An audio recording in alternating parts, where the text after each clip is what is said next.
They called him the kingmaker of North India. To the world, Narayan Datt Tiwari, ND Tiwari, was a towering political figure, a seasoned statesman who had held some of the highest offices in India. He was a 3-time Chief Minister of Uttar Pradesh, the first Chief Minister of Uttarakhand, and a central minister who had handled portfolios like petroleum, external affairs, and finance. Some even whispered that he could have been the Prime Minister, had fate not placed P.V. Narasimha Rao in his path. But behind this polished image, behind the white kurta and the thick-rimmed glasses, lay secrets so dark they would shake the foundations of his legacy and destroy a family. In 2009, the news broke like a bolt of lightning. A Telugu news channel aired a scandalous video, grainy but explosive. An elderly man looking strikingly like ND Tiwari was seen in bed with not one but 3 women. The setting? The Raj Bhavan, the official residence of the governor of Andhra Pradesh, a post Tiwari held at the time. The footage ran for over an hour. The man's face, body, and mannerisms were eerily similar to Tiwari's. There was no mistaking it. India was stunned. What followed wasn't just a political scandal. It was a family tragedy, a tale of betrayal, ambition, and one son's search for the truth. As the scandal exploded on national television, a new face appeared before the media. A young, confident man named Rohit Shekhar Tiwari. With piercing eyes and a strong build, he declared something that would make headlines across the country. ND Tiwari is my biological father. The nation gasped. Officially, ND Tiwari had no children. He had lived a lifetime under that claim. But here stood Rohit, adamant, armed with documents, determination, and a mother who supported every word he said. His story would unravel decades of secrecy and force the nation to question, who was ND Tiwari really? To understand this tangled web, we must go back in time, to a different India, a different era. It all began in the lush hills of Nainital in 1925, where ND Tiwari was born into a middle-class family. His father worked for the Forest Department, but soon left his job to participate in India's freedom struggle. Young Tiwari was brilliant and ambitious.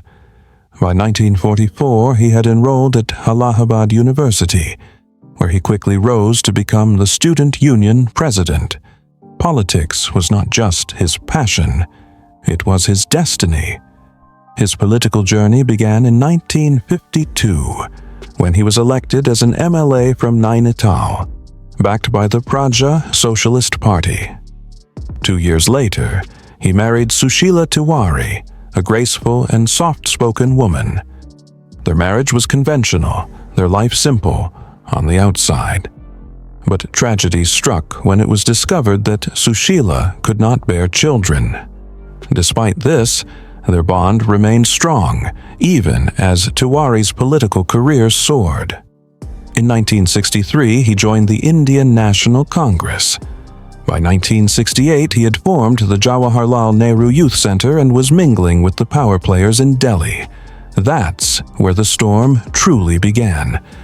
Enter Professor Sher Singh, a central government minister who lived in Delhi's posh Krishna Menon Marg. Tiwari often visited him to strengthen political ties. During those visits, he met Ujjwala Sharma, Sher Singh's intelligent and artistic daughter. She was only 17 when she was married to a man named B.L. Sharma. But her marriage was turbulent. She separated from her husband soon after and returned to her father's house, pregnant with her first son, Siddharth.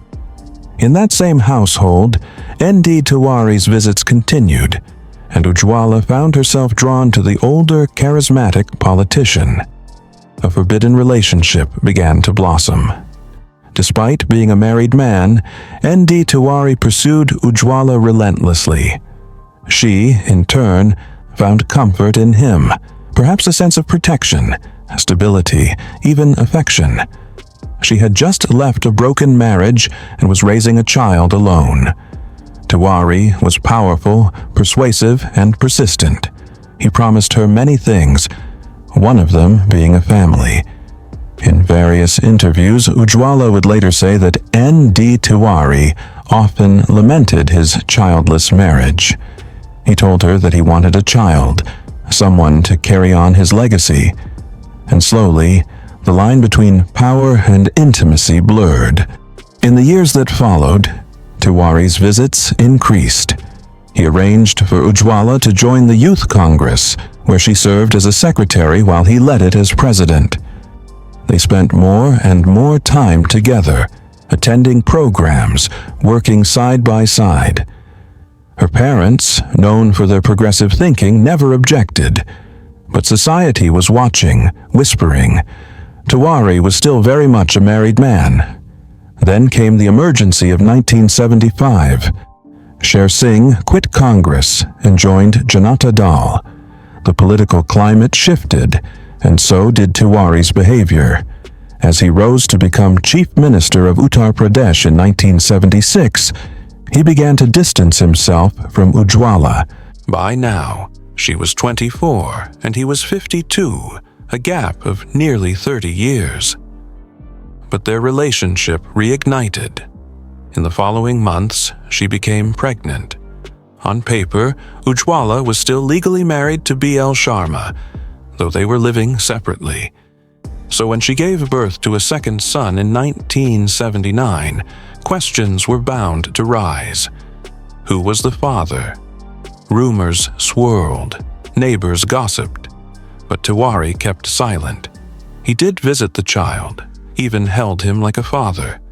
On birthdays and festivals he came with gifts, smiles, affection, but he never claimed the boy publicly. That boy was Rohit Shekhar, the son born in shadows, raised in whispers. His early years were confusing. He had a loving mother, a protective older brother, and a luxurious home. But he always felt the absence of something deeper, something unspoken. He knew he was different. He knew the man in white who visited occasionally was important. But he didn't know why that man never stayed. As Rohit grew, so did his curiosity. And when he became a young adult, that curiosity turned into a burning need. A need for truth, identity, and justice. But ND Tiwari had climbed too high by then. He was a national figure, untouchable, invincible. A public declaration of an illegitimate child would ruin everything he had built. And so he did what most powerful men do. He vanished from their lives. No more visits, no more gifts. Only silence. The child he once held with pride was now a secret to be buried. But Rohit was not someone who could be ignored. What happens when a son decides to confront the father who never acknowledged him? What happens when truth becomes louder than legacy? Rohit Shekhar Tiwari had lived his entire life fighting for one thing: his identity. His mother, Ujjwala Sharma, once shared a deeply emotional relationship with a powerful man, ND Tiwari, a politician who had been the chief minister of Uttar Pradesh 3 times and even held top positions in the central government. But when it came to accepting Rohit as his son, Tiwari had always turned his back. Rohit was constantly ridiculed for being fatherless. The taunts wounded him deeply. His mother fought hard, first alone and then with Rohit by her side, to seek legitimacy, to give Rohit a name and a father. After years of legal battles, DNA tests, and media storm, ND Tiwari finally accepted Rohit as his biological son in 2014, when he was already 88 years old. A few months later, he married Ujjwala Sharma in a quiet ceremony. But acceptance didn't mean peace. In 2017, Rohit met Apoorva Shukla through a matrimonial site. She was a brilliant lawyer from Indore, practicing in the Delhi Supreme Court. The two bonded, fell in love, and married with blessings from both families. Apoorva moved into the defense colony house, which was worth over 20 crores in 2019, a household full of people. Rohit, Apoorva, ND Tiwari, Ujjwala, stepbrothers, relatives, servants, and drivers. On April 10, 2019, Rohit and his mother Ujjwala left Delhi for Uttarakhand to cast their votes in the first phase of Lok Sabha elections. They traveled separately by car. Rohit's car was driven by Akhilesh, with their domestic help, Golu sitting in the front and Rohit in the back seat along with a female relative. Ujjwala was in the second car with another driver. Media reports suggested Rohit's stepbrother Siddharth was also present in the second vehicle. They stayed for a few days in Uttarakhand and returned to Delhi on April 15th. It was a long and tiring journey. Around 10:30 p.m., Rohit reached home intoxicated. Apoorva video called him earlier and saw him drinking. Later that night, he freshened up and had dinner by 11 p.m. before going to bed. The next morning, April 16th, passed like any normal day. Everyone in the house assumed Rohit was still asleep due to his insomnia. He usually woke up late. Apoorva slept in the room next to his. Around 11 a.m., she got up and went downstairs. No one found his extended sleep strange at first. At around 2:30 p.m., Ujjwala came home briefly. She had an appointment with a doctor at Max Hospital at 4:45 p.m. Before leaving, she casually asked Apoorva if Rohit had woken up. "Not yet," she replied. Ujjwala assumed it was due to exhaustion from the long journey. By 4 p.m., Ujjwala left for the hospital with her driver. As time passed, Apoorva felt something was off.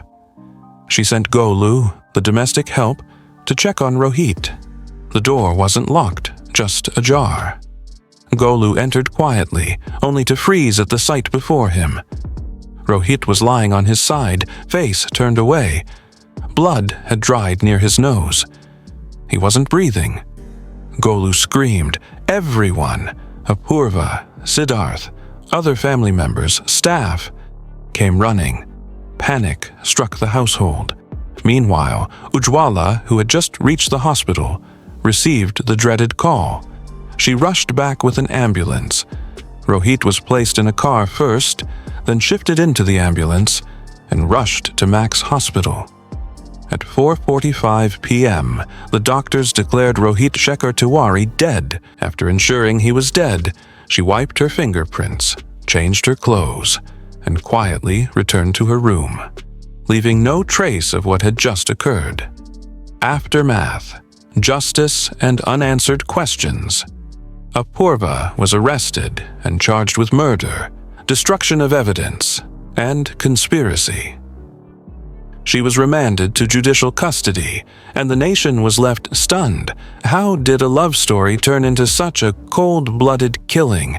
ND Tiwari had passed away just a few months earlier in 2018, never knowing that his only son, whom he had denied for so long, would meet such a tragic and violent end. Rohit's life was a battle for identity. His death became a symbol of how deep emotional wounds, when left unhealed, can lead to catastrophic ends. Even today, questions remain. Was it a pre-planned murder or a crime of passion? Did power, politics, and betrayal destroy a family from within?